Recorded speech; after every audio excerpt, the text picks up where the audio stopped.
أعوذ بالله من الشيطان اللعين الرجيم بسم الله الرحمن الرحيم فوضوا أمري إلى الله إن الله بصير بالعباد ولا حول ولا قوة إلا بالله العلي العظيم حسبنا الله ونعم الوكيل ونعم المولى ونعم النصير والصلاة والسلام والتحية والإكرام على الرسول المسدد المصطفى الأمجد المحمود الأحمد الذي سمي في السماء بأحمد وفي الأرض بأبي القاسم محمد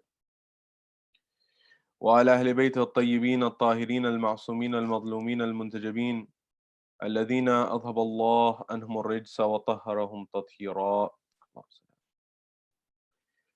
وقل رب اشرح لي صدري ويسر لي أمري واحلل عقدة من لساني يفقه قولي. أما بعد، قال الله تبارك وتعالى في كتاب الكريم بسم الله الرحمن الرحيم يا أيها الذين آمنوا أطيعوا الله وأطيعوا الرسول وأولي الأمر منكم صدق الله العلي العظيم. My respected elders, brothers and sisters in Iman across the globe, Salamun alaikum jami'an wa rahmatullahi wa barakatuh. Question: how can we learn from the ethics, from the philosophy, from the spirituality of Ali ibn Abi Talib so that we can help the world become more harmonious, peaceful, and tranquil at large? Keep that question in the back of your mind, inshallah. We will return to it. We've been discussing a series of different topics and different concepts, and especially in the past few nights, we have been discussing the personality of Imam Amir al-Mu'mineen. I would like to, in this lecture, begin to bring all of the threads together so that you and I and we can see how all of these topics are connected, how all these pieces are connected.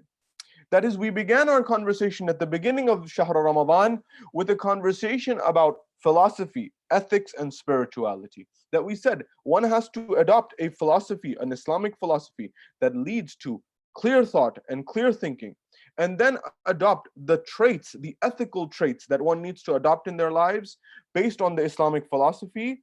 And once we adopt those ethical traits, such as humility, such as gratitude, such as generosity, such as all these different traits we've discussed, once we adopt them, then we can get on a track of spirituality in our lives where we get closer to Allah subhanahu wa ta'ala and His Messenger and the Holy Family so that we can become people of spirituality. Because we said in our modern world, there is a void of spirituality. There is a gap of spirituality that as income has increased throughout the globe, at the same time, unhappiness has increased. At the same time, the level of dissatisfaction with life has increased. Why is it that at one hand, income is increasing, wealth is increasing in America, in Europe, in Canada, but not only America, Europe, and Canada, but also in China, in India, all of these countries, you are noticing wealth is increasing, yet happiness is not increasing. Rather, happiness is decreasing. Anxiety is increasing. Depression is increasing. All of the things that you thought and we thought, that the world thought, that if you get income, you get money, you get wealth, it will solve all your problems of anxiety, of depression, of all of these things, yet they're going up. How is it possible? This is what we came to the realization that one must adopt a clear philosophy, an ethical philosophy, and ethical traits, and then ultimately get towards spirituality in their lives. Now, in the past few nights, we've been discussing Imam Amir al-Mu'mineen, salawatullah wasalamu alayh. Imam Amir al-Mu'mineen is perhaps one of the greatest examples after Rasulullah that we can actually look at to see practical applied Islamic philosophy, Islamic ethics, and Islamic spirituality. The absolute persona and personality of Ali ibn Abi Talib salawatullah wasalamu alayh is one which embodies the absolutely true Islamic philosophy in its purest sense. Number one, it's the personality that adopts and has all of the ethical traits of Islam in its totality, which we'll see in a few moments, inshallah. And it's also that beacon of spirituality that after Rasulullah, the world has never seen such spirituality as the likes of Ali ibn Abi Talib salawatullah wasalamu alayh. So Ali ibn Abi Talib is that bridge. He is that bridge who brings together all of our conversation in the first half of Shahr Ramadan and the middle half of Shahr Ramadan and the nights of Amir al-Mu'mineen and Layal al-Qadr, all of it come together in the practical example of Ali ibn Abi Talib. We get Islamic philosophy, we get Islamic ethics, and we get Islamic spirituality by studying the example of Ali ibn Abi Talib. But first, it was very important to lay out what are the principles that one should aspire to. In the way Ali ibn Abi Talib operated, we find all of these things coming. Therefore, now I look at what Ali ibn Abi Talib, alayhi salatu wassalam, what did he show in terms of his philosophy? What did he show in terms of his ethics? What did he show in terms of his spirituality? Therefore, I want to look at what was the state of the Muslim world, very high level, so we can understand what was going on. I want to see how did Ali ibn Abi Talib deal with the likes of other people and their philosophies, those people who came against him, such as the likes of Muawiyah ibn Abi Sufyan. Ali ibn Abi Talib had a philosophy, Muawiyah had a philosophy. Ali ibn Abi Talib had an ethical standpoint, Muawiyah had an ethical standpoint, or lack thereof. Ali ibn Abi Talib had a spirituality, Muawiyah had spirituality, or lack thereof. Whatever worldview they had, that's the worldview that they brought to the table. Therefore, I want to look at the situation and the environment of Siffin. What happened in the Battle of Siffin at the third level? What was going on? What was the build-up towards Siffin? And what is an example in the Battle of Siffin that you and I see the ethics and morality of Ali ibn Abi Talib on one side, and the ethics and lack of morality on the other side? What happened, and how can we understand the world view of Ali ibn Abi Talib salawatullah wasalamu alayh by perhaps understanding what happened at Siffin? And finally, I want to look at what is it that we can take and how can we adopt these lessons into our modern world, into the practice of our modern world, so that we can lead and live a life of more tranquility, more harmony, not only locally, not only within our country, but globally. If Ali ibn Abi Talib's example is shared with the world, rest assured, the world will be in a better place, at least in theory. At least people will begin to analyze, they will begin to think, they will begin to reflect on the personality of Ali ibn Abi Talib, one would hope, and therefore the world can perhaps be a more tranquil place. Therefore, this is our schedule and agenda for the brief moments that we have together. Starting with point number one, in our modern world, you see and you notice that there is a particular image, there is a particular perception of Islam. And that image and that perception of Islam many times is this image and this perception that Islam is violent, Islam is barbaric, Islam is backwards. All of these visions and all of these images that you and I have seen, because of this dynamic of the post 9/11 world, of certain people hijacking Islam, hijacking the image of Islam, hijacking the vision of Islam, taking all of that on board and saying that what we are doing, that is killing innocent people, that is looting people, that is destroying heritage, that is Islam. And the layperson across the world who doesn't know about what true Islam is, they see these people who have become the so-called symbols of Islam, and they begin to say that, is this what true Islam is? Is this what righteous Islam is? And they get confused and they believe that's what Islam is about. Whereas I told you in last night's lecture and the ones before, that Islam had a vision, that what happened after Rasulullah is that vision of Islam that Rasulullah had, it began to become hijacked by certain people. And these certain people came forward and became the symbols of Islam by using two things. What were the two things they used? They used the titles of Rasulullah and Allah, and they used the symbols of Allah's messenger, and they tried to use the symbols of Allah subhanahu wa ta'ala. How? They began to give themselves titles such as Khalifat Rasulullah, to the extent that they went to say Khalifat Allah fil ardi, that they are the Khalifa of Allah on earth. All of these types of tricks and tactics were taken in order to try to legitimize their rule. By the way, this is not unique to Islam, huh? If you look at the history of Europe, for example, you will notice that there were rulers and there were kings who came forward in England, in Italy, for example, in modern day Italy, in Rome. Many types of rulers came in Germany and throughout the European world. They came forward and they tried to legitimize their rule by keeping religious scholars around them who tried to legitimize their position. This happened with the Pope in history, in the history of Europe. You will find this happen in the Anglo-Saxon church. You will find this happen, for example, under the rule of King Henry and the likes, and those who turned England into an Anglo-Saxon and turned it into an Anglican church from a church which was Catholic. If you read the history, it will become very clear that there were many Catholic churches, Catholic institutions that were destroyed by the monarchy in England. Why? Because he wanted to make it Anglican. Why? Because the Catholic Church did not permit that they allow a divorce. He wanted to divorce his wife. The church said, no, you cannot do this. It's not acceptable. Within Christianity, the belief is till death does us part. And therefore, he said that if you will not allow me to do this, therefore, I will do what I want and I will form my own church. Therefore, he formed his own Anglican church. When he forms the own Anglican church, what was the history of Europe afterwards? What happened afterwards? There was a mass destruction, mass demolition of heritage of the Catholic Church. This is by all means wrong and should not happen.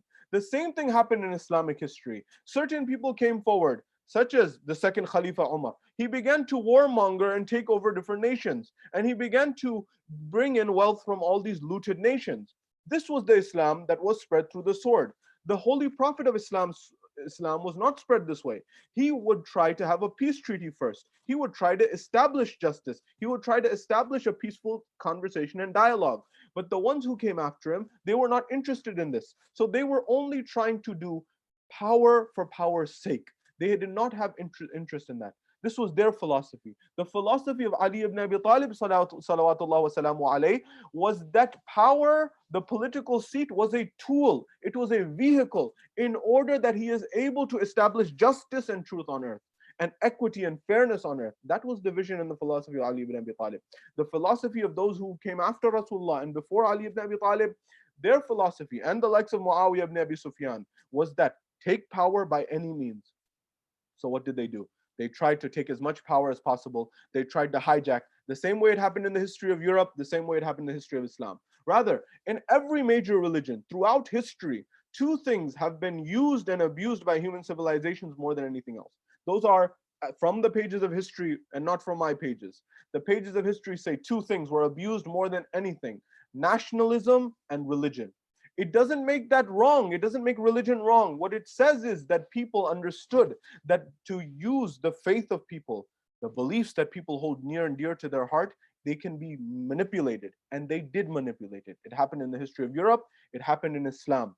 The likes of the Khalifas after Rasulullah, they did this. They gave themselves titles. Khalifat Rasulullah, Khalifatullah fi ardeh. They began to call themselves Amir al-Mu'mineen. The average layperson, the same way in the post 9/11 world, the person who is a lay person who doesn't know about Islam, they see someone who gives them the title of the leader of the Islamic State. They think this is what Islam is about. They don't know, and therefore they construe and perceive that Islam is about this. That's not what Islam is about. If you want to understand Islam, you have to go somewhere else. That's exactly what was happening in the early days of Islam after Rasulullah. People were looking at these people who took the titles, the Khalifatul Rasulullah, Khalifatullah fi ardeh, of the title of Amir al-Mu'mineen. They thought that these are the real legitimate rulers. They became confused.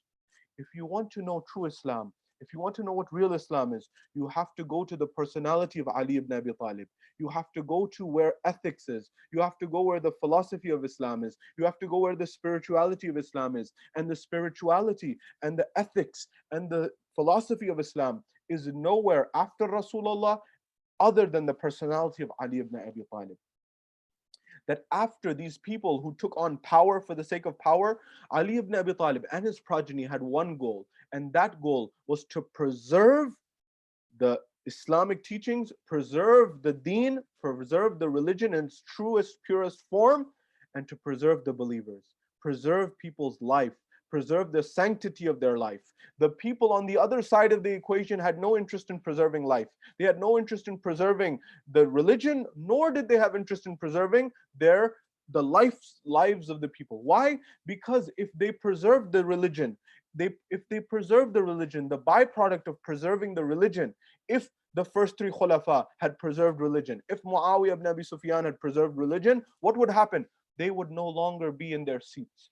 And if they were no longer in their seats, then they would no longer have power. And if their only goal in life was to have power, and you remove their goal of their life, then what happens? That person faces an existential dilemma. Their existence is in question now. What is my purpose? Therefore, they hijacked Islam, they established their rule, and as a result, Islam itself was not of interest, nor was the preservation of the lives of innocent people.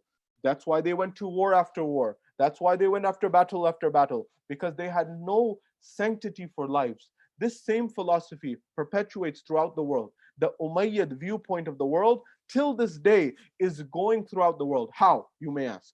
I tell you very clearly. In our world, in 2020, in a world that is devastated by COVID-19, in a world where you have people who are just trying to survive, in the month of Ramadan, Shahr Ramadan, the month of God, the holy month, you have people attacking a maternity ward in Kabul, Afghanistan. How is it possible that somebody who is coming forward and justifying killing innocent mothers, innocent children, how is it possible? This is the same Umayyad dialogue. This is the same Umayyad rhetoric. This is the same Umayyad viewpoint that Islam is not important, that the lives of people are not important. What's important is that we, the Umayyads, the Umayyads, stay in power. That's all that's important. This same methodology is in practice today, that it's by any means necessary. Ali ibn Abi Talib's philosophy was different. Ali ibn Abi Talib's ethics were different. Ali ibn Abi Talib's spirituality was different. How? What's the proof? What's the evidence? The proof lies in the Battle of Siffin. Siffin happened in a state and an environment in the early days of the leadership of Ali ibn Abi Talib.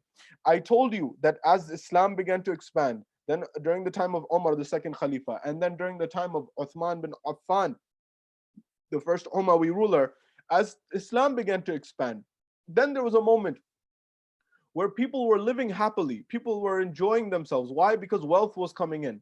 And so they knew that if somebody who is just like Ali ibn Abi Talib comes into place, maybe their wealth will go, maybe their positions will go, maybe their seats of power will go. Therefore, what happened was, when Uthman bin Affan was killed, murdered, assassinated, when he was finished, at that point in time, there came a moment where Ali ibn Abi Talib, people come to the door of Imam Ali ibn Abi Talib. When they come to the door of Imam Ali ibn Abi Talib, Imam Amir al-Mu'mineen, what happens? When they come to his door, they say, Ya Ali, Ya Amir al-Mu'mineen, there's no one to lead except you. We must have your leadership.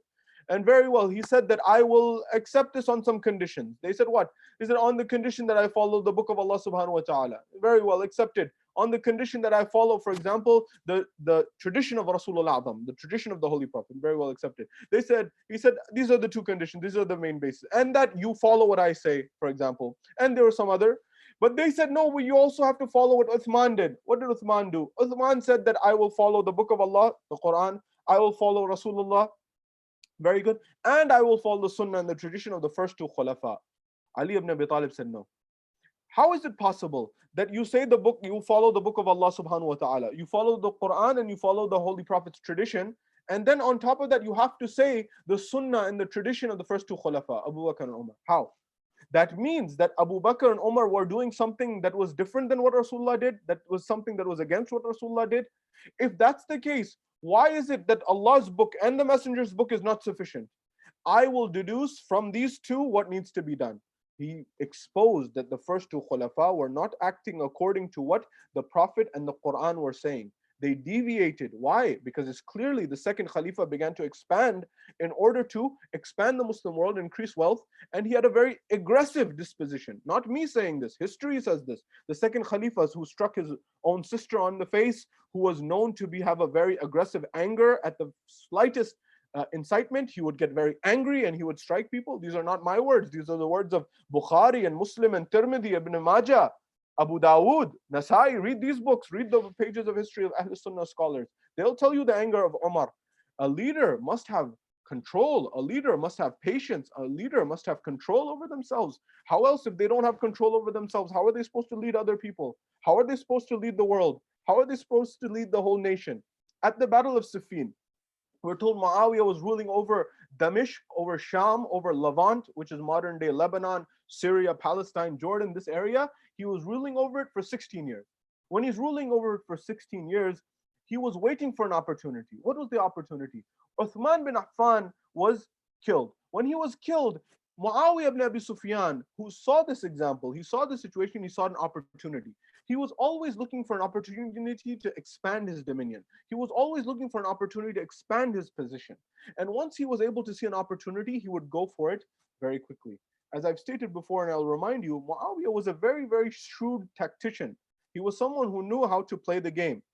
And for example, he would listen to the news. He would have young boys memorize the news of Egypt, of, for example, Levant, of Sham, of, for example, Medina, Hijaz, of Yemen or Yamama, and all of these other places. He would say, memorize it. And these young boys, who apparently their memory was very good, so they would have young boys memorize this. And then he would ask each of them to say, what's going on in Egypt? What's going on in Hijaz? What's going on in Yemen? What's going on in Yamama? What's going on in Kufa? What's going on in Basra? What's going on in these cities? And each one would tell him. He was basically listening to the nightly news. When he was listening to the nightly news, he would listen to it and then he would plot with his advisors, how can we take over more land? How can we take over more dominion? How can we take over more places? This is the tactics of Muawiyah ibn Abi Sufyan. When he saw that Uthman, the first Khalifa who was Umayyad directly, he said, he's been assassinated. Now is my opportunity to expand further.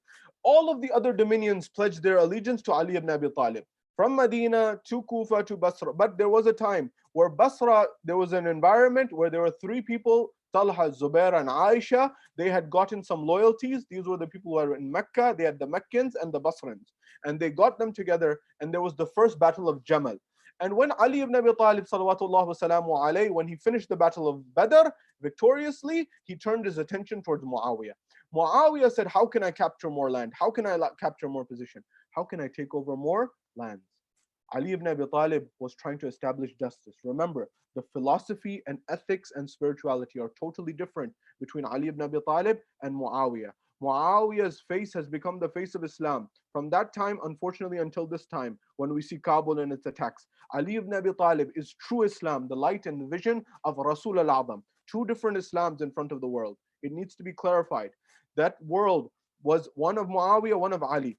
Muawiyah said, how can I expand? Ali ibn Abi Talib said, how can I establish justice? Very well. When this ensued, there came a moment where Ali ibn Abi Talib sent letter after letter to Muawiyah ibn Abi Sufyan. Ali ibn Abi Talib sends one letter, which you can find in Nahjul Balagha, that he would at least give advice and counsel that do you not know my position after Rasulullah? Do you not know my position of establishing justice? He would send him letter after letter. Muawiyah, of course, would not even understand the letters. He would not take them seriously. He only wanted power. He didn't want justice, because he knew if Ali ibn Abi Talib establishes justice on earth, he will have no position and no seat. Therefore, after the ignoring, after all of this, there came a moment in time where they had to come to the battle, where there was the battle of Siffin. On one side was one army, on the other side was the other army. Abu al-Awar as-Salmi was the person who was leading the battalion on the side of Muawiyah. This was one person. Muawiyah's leader was Salmi. On the other side was Ali ibn Abi Talib's leader, Malik al-Ashtar. Malik al-Ashtar leads the battlefield and the commander of the faithful, Ali ibn Abi Talib's army on one side, and on the other side you have Salmi, who's leading Muawiyah's army. They're coming from Damashq from one side, and from Kufa and the likes are coming the battalion of Ali ibn Abi Talib. They meet on the banks of the Furat. They meet on the banks of the river Euphrates. When they meet on the banks of the Furat, when they meet on the banks of the Euphrates, Ali ibn Abi Talib, salawatullah wa salamu alayhi, understand the philosophy of Amir al-Mu'mineen from the get-go. Ali ibn Abi Talib said, Malik, do not initiate the war. Do not start the war. When you understand the philosophy of Ali ibn Abi Talib, you will understand the philosophy of Rasulullah. When you understand the philosophy of Ali ibn Abi Talib, you will understand the philosophy of Imam al-Hasan alayhi salam. When you understand the philosophy of Ali ibn Abi Talib, you will understand the philosophy of Imam al-Hussein alayhi salam. Why he didn't want to strike first? Why did he not initiate?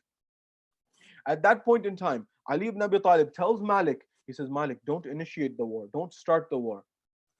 Nonetheless, at the onset, Salmi on the side of Muawiyah, he instigated and he started the war. The one who's leading the battalions of Muawiyah. He began to strike and he led his battalion forward. He told them to strike Malik's forces. Malik on the other side knew what Ali ibn Abi Talib had said. Malik, he said that we will not start. They have started the war. Therefore, we will respond and we will defend ourselves. Malik was a brave warrior. Malik was a ferocious warrior, and he was a great leader that Ali ibn Abi Talib himself highlighted.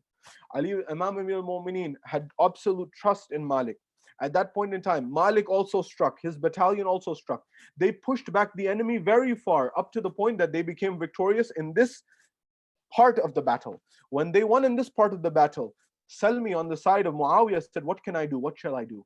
He realized that there was a bank of water by the Euphrates. That moment where the land ends and the water begins, that bank of the river, he said, maybe I can take control of this. When he said, maybe I can take, this is at the Battle of Siffin, maybe I can take control of this. When he said, maybe I can take control of this, he told his battalion, let us siege and let us take over the water. There were some principles. There were some ethics. You go today even to the United Nations, the charters of the United Nations. There are some rules, even in warfare, even in battle. I'm telling the world, because many people think Islam is a warmongering religion. Islam is a violent religion. Islam, if you know true Islam, the Islam of Ali ibn Abi Talib, the Islam of Rasulullah, the Islam of Hassan ibn Ali, the Islam of Hussein ibn Ali, you will know that in that true Islam, there are rules and regulations even on the battlefield. What rules and regulations? I invite the United Nations, invite the charters of the United Nations, the ones who write war crimes, to look at the rules of Islam as taught by Ali ibn Abi Talib and compare it to the warmongers of Muawiyah till today. In true Islam, in the Islam of Ali ibn Abi Talib, you are not even allowed to cut down the trees of the enemy. You are not allowed to destroy the economic infrastructure of the enemy, the people you are in battle with. Islam doesn't have this view that all is fair in war. That even if someone who is going towards the battlefield, there are rules and regulations and laws of war. You cannot cut down their trees. You cannot destroy economic infrastructure. You cannot destroy their being. That's what true Islam is. But what happened in Muawiyah's time? It was the laid principle. You don't deprive your enemy of water. But Muawiyah and his henchmen said, let us deprive them of water. Let us take over the water. Let us take over the land. Let's make sure they don't have any water. Their philosophy of Salmi and the likes was, if we deprive Ali and Malik and those forces of water, they will become tired and weak and they will go back. And therefore we will have won. We will have become victorious. So they had captured the water. They captured the water bank. They captured the Euphrates. And they denied water to Malik al-Ashtar. They denied water to Ali ibn Abi Talib. They denied water to the Muslim armies of Ali ibn Abi Talib. When this happened, when this occurred, at that time, Muawiyah was just coming from Sham himself towards Siffin. When he got there, he had all of his advisors there. When he had all of his advisors there, Salmi tells him that I have captured the riverbanks and I've deprived them of water. A conversation ensues between Muawiyah and his henchmen. When this conversation ensues between Muawiyah and his henchmen, they all say this is a good idea. They will not have water. They will become weak. They need water to survive. Therefore, they will return back and we will have won the war and everything will be over and finished and we will be victorious. We will take over our lands. At that point in time, all of the commanders and all of the advisors of Muawiyah ibn Abi Sufyan said this was a very good idea. One individual by the name of Amr ibn As, who was there in Karbala, whose father was As ibn Wa'il, he was someone who was very shrewd, he was very smart, but he used his intelligence in the wrong way. He used his intelligence to support the likes of Muawiyah. Had he used his intelligence that Allah had given him for good reasons and good ends, he would have benefited perhaps a lot in the world. Nonetheless, Amr ibn As said, Muawiyah and your advisors, these advisors, you are all wrong. You don't know the psychology of Ali ibn Abi Talib. You don't know the philosophy of Ali ibn Abi Talib. You don't know the ethics of Ali ibn Abi Talib. You don't know the spirituality of Ali ibn Abi Talib. They said, what do you mean? He said, Ali ibn Abi Talib is a man of principle. It does not matter that you deprive Ali of water. It does not matter that you deprive Malik of water. It does not matter that you deprive their army of that. That is wrong on merit. But Ali ibn Abi Talib was that individual. Amr ibn As is saying, Amr ibn As ibn Wa'il, the one As ibn Wa'il who said to Rasulullah, Abtar in Surah Al-Kawthar was revealed when he broke Rasulullah's heart. His son As ibn Wa'il, the son of As ibn Wa'il, Amr ibn As is saying that I know how Ali thinks. I know the psychology. I know the philosophy of Ali. I know the ethics of Ali. I know the spirituality of Ali. He has such conviction and such belief in truth that even if you deprive him water, he will still fight you for truth. And he will fight courageously. He's the one who's won Badr and Uhud. And I'm paraphrasing in my own words now, that he knows where Ali has come from in his heritage and his lineage. He says that your tactic will not work. You depriving and taking over the water, it will not stop Ali ibn Abi Talib. He will advance, he will be victorious, and he may even take over the water.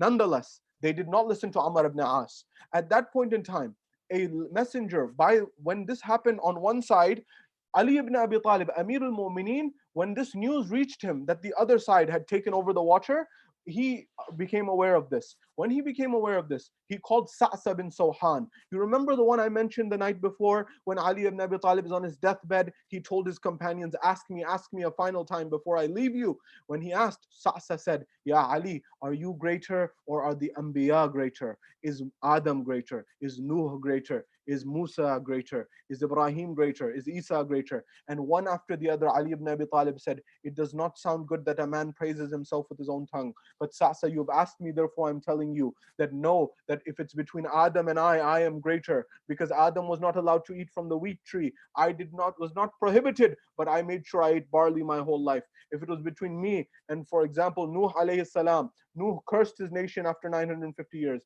I didn't curse my nation after 25 years of the hardest time. He said, if it's between me and Ibrahim, Ibrahim asked for his yaqeen to be increased.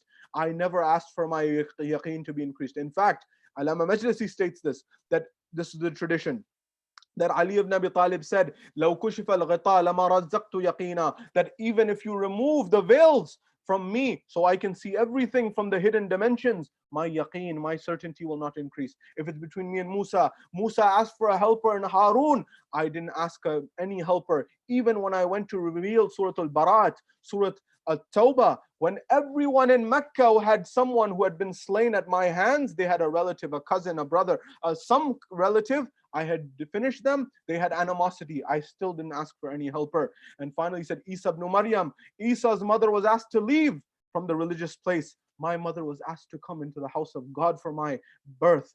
This was me, and these are the Anbiya. Sa'sa, I'm more elevated. This Sa'sa bin Sawhan, Ali ibn Abi Talib calls him in Siffin. He says, Sa'sa, I want you to take this message towards Muawiyah and his men. You are the companion of Rasulullah. You are a well-known companion of Rasulullah. Take this and go towards them. He took the letter. When he took the letter, Muawiyah gets the letter. The letter says that you have taken this water bank and you have taken seize and control of the water. Now that you have taken seize and control of this water, you are not leaving us with many options. We want to solve this with peace. We want to solve this with a peace treaty. We don't want to fight. We want to, but nonetheless, know that if you take control of this water bank, and do not think we will retreat. Know that we will fight you even if you do not change your ways. We are advising you, we are admonishing you, we are giving you advice that do not try to take over this, and do not be unjust, do not be inhumane, and do not think that we will fight, we will back away. If you think this is the case, know that we are here and ready to fight you. At that point in time, when Muawiyah saw this letter, he shared this with his advisors, and his advisors saw. Again, the conversation ensued. When the conversation ensued, one of the commanders and all of the advisors began to say that you ignore this letter, keep control of the water, they will leave eventually. Amr ibn As said, listen, I'm telling you, I don't have any good feelings towards them, but I know how they think. I know the philosophy of Ali ibn Abi Talib, the ethics of Ali ibn Abi Talib, the spirituality. He will not return away until and unless you accept what he's saying, because he is here to establish truth. He's here to establish justice. Ali ibn Abi Talib will not turn away. Nonetheless, they say Muawiyah, he likes this idea of controlling the water himself. Look, the philosophy of Ali ibn Abi Talib, it's top down. The Japanese have a saying. In their language, there's a saying that fish rots from the head first. Fish rots from the top down. What does it mean? It means that if the top layer of leaders, the top layers of politicians, the top layer of society is corrupt and goes bad, the rest of society will go bad. The rest of the world will go bad. Therefore, when we look at the philosophy of Muawiyah ibn Abi Sufyan, it becomes clear that his philosophy and his viewpoint became transferred into his advisors. But Muawiyah had one advisor who was intelligent, Amr ibn As, who knew the psychology of the other side. Nonetheless, he said to Sa'sa, Muawiyah says to Sa'sa, Sa'sa, I want you to go away. We will send the response ourselves. Go back to Ali, we will send our own messenger to send the response. But he says, once Sa'sa goes back, he says, my goal and my intent is to ignore the words of Ali ibn Abi Talib, and we will come to a moment where they will leave or retreat. When he said this, Ali ibn Abi Talib understood that he was trying to also delay by sending back Sa'sa bin Sawhan. He was trying to delay further. When he understood he was trying to delay further, Ali ibn Abi Talib, he began to address his battalion. He began to address his people. He began to address his army, because he's a leader, a general on the army's forces. And one side is the enemy and one side is his battalion. Ali ibn Abi Talib does what? He says, "Oh my men, you are left with two options. There is no third. The two options are, the first scenario is that the enemy, that Muawiyah and his men have blocked you of water, and you can die of thirst and humiliation. Or on the other side, you can fight and you can quench your thirst with the dirty blood or the filthy blood of the other side." Ali ibn Abi Talib says this after exhausting everything that he can possibly exhaust. His men are going thirsty. His people are going thirsty. They are not able to survive. On the other side, they have violated the sanctity of human life. They have violated the basic human right of human beings, of water, which some people do till this day. I asked the United Nations, the Human Chart, the war crimes, that it's a war crime to destroy people's heritage. It's a war crime to be inhumane in this way to someone, for example, for the way Muawiyah was towards Ali ibn Abi Talib and his men. Nonetheless, therefore, Ali ibn Abi Talib begins to say, he says, "My men, on one side there is water, they have blocked you of water, and you are going thirsty. You do not have water, and you may go through this humiliation." He says, "On the other side, there is war, and you can fight and you can quench your thirst with their filthy blood." At that point in time, he said, "They have forced us to battle." And he inspires and motivates his men up until the point that they go and they attack the people who are there, the battalions of Muawiyah, the henchmen of Muawiyah, the army of Muawiyah. Malik ibn Ashtar attacks, Ali ibn Abi Talib and his men attack, Abu Fadl al-Abbas, Imam al-Hussein, Imam Hassan, all of them are there in Siffin. They attack and they fight in such a courageous manner, in such a victorious manner, that they take over the army, they overpower the army, they push back the army on the other side, and they take control of the water banks, and they take control of the water. They take control of the Euphrates. They take control of the Farat. They take control of that same area of land that the others just a few moments ago controlled. Now, here's where I want to explain the ethics, the philosophy, the spirituality, the Islam of Ali ibn Abi Talib.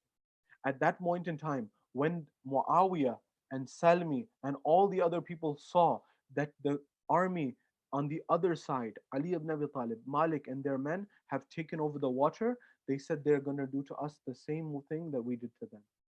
They're going to block off the water. We're not going to have access to water. They're going to take over the water. At that time, again, Amr ibn As spoke. He said, you still don't understand. You still don't know the psychology of Ali ibn Abi Talib. You still don't know the ethics of Ali ibn Abi Talib. You still don't know the philosophy of Ali ibn Abi Talib. He has his allegiance to justice, to truth, to peace, to righteousness. He will not block you from water, although you blocked him from water. His ethics are above that. His spirituality is above that. His philosophy is above that. His psychology is above that. When they heard this, they were surprised. Ali ibn Abi Talib had that exact same opportunity that his enemy had blocked him from water and his men from water. He could have done the exact same thing. But Ali ibn Abi Talib began to speak and he said that it is not amongst us, it's not of us to block and treat even the enemy in such an inhumane way that we block them from water, we prevent them from water. He says, "You are welcome to get water." He had left his men there, but soon after, he invited Muawiyah's men and the men of Salmi to come towards the water bank, and he said, "You can have water side by side." This Ali ibn Abi Talib, who even his enemy, he gives them the common decency, the common courtesy, and the common principle of giving them access to the most needed human resource of water. This is the difference between Ali ibn Abi Talib and Muawiyah. This is the difference between Ali ibn Abi Talib and Uthman. This is the difference between Ali ibn Abi Talib and all those others who did not embody the philosophy, the psychology, the spirituality, the ethics of Ali ibn Abi Talib. Because the ethics and the psychology and the spirituality of Ali ibn Abi Talib were all learnt directly from Rasulullah. Ali ibn Abi Talib is pure Islam, as taught by the Holy Prophet. The Islam that you and I see today and have seen for the past 1400 years after Rasulullah and after Ali ibn Abi Talib, that's not been true Islam. That has been the Islam of the Umayyads. That has been the Islams of the Abbasids. That has been the Islams of the invaders. That has been the Islam of those who sought to have power for power's sake. Ali ibn Abi Talib is that person who gives water, who gives drink, who gives milk, who gives his enemy, not enemy, the one who struck him on the head and killed him, his murderer, his assassin, on that night when his assassin Abdurrahman ibn Muljam strikes him on his head, he sees his assassin, his killer. Ali ibn Abi Talib sees his killer, and he says, I see that he is painting like an animal paints, and he is short of breath. Release him, loosen his shackles, loosen the ties that you've put on him. He says, about who? Ali is saying this about who? The person who just struck him a moment ago? He says, loosen the ropes around his hands. This milk that they brought to Ali ibn Abi Talib, this drink that they said, Ya Amir al-Mu'mineen, drink from this. He says, this one who just struck me, he is in a state where he cannot breathe. He's in a state where he is painting and he is sweating. Give him this rather than giving it to me. Who does this? This is the philosophy. This is the ethics. This is the spirituality of Ali ibn Abi Talib. That is why, and that is how Muawiyah didn't understand in Siffin. In Siffin, he was willing to block Ali and his men from water. This was one person, and that is what we saw. That even after Siffin, after they took the water away, they still weren't willing to learn. That Islam's truth had shown its face. When Ali took over the water banks, he gave water to the enemy. But the enemy didn't learn. Why? What's the proof? On the day of Karbala, on the day of Ashura, the days leading up to Karbala and the days leading up to Ashura, Yazid ibn Muawiyah, ibn Abi Sufyan, he had the same choice.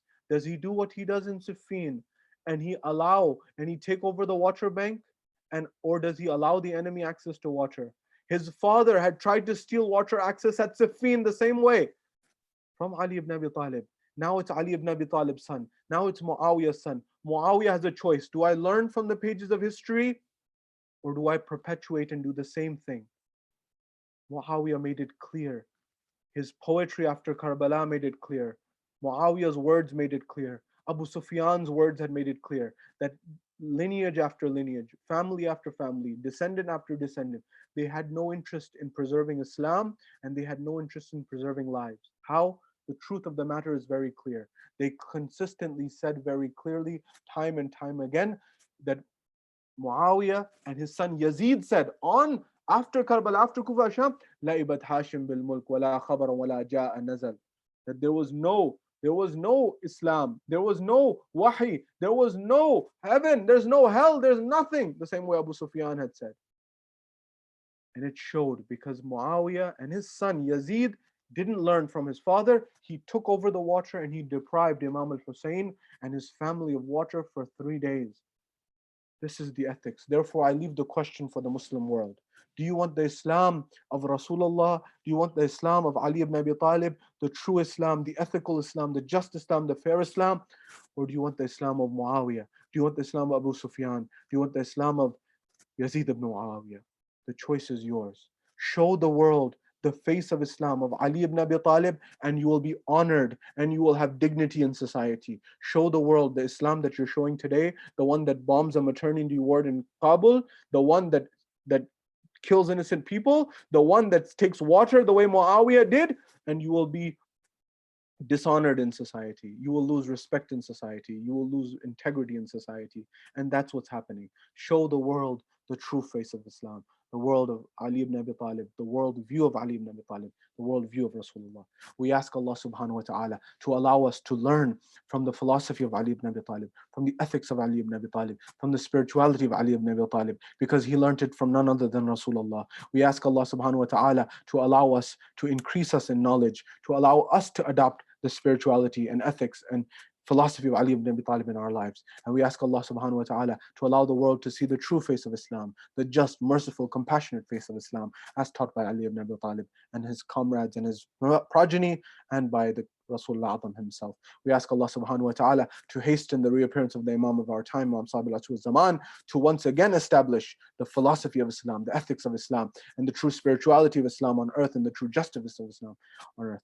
And a final request to please recite the Surah Al-Fatiha for your marhumin, for our marhumin, and for all of those who do not have a Fatiha for them to recite in this night. Please recite the Fatiha for them, and also for our dear brother, the father of our dear brother, Qari Zuhair Husseini. Please recite the Fatiha for his father and for all your marhumin. Al-Fatiha.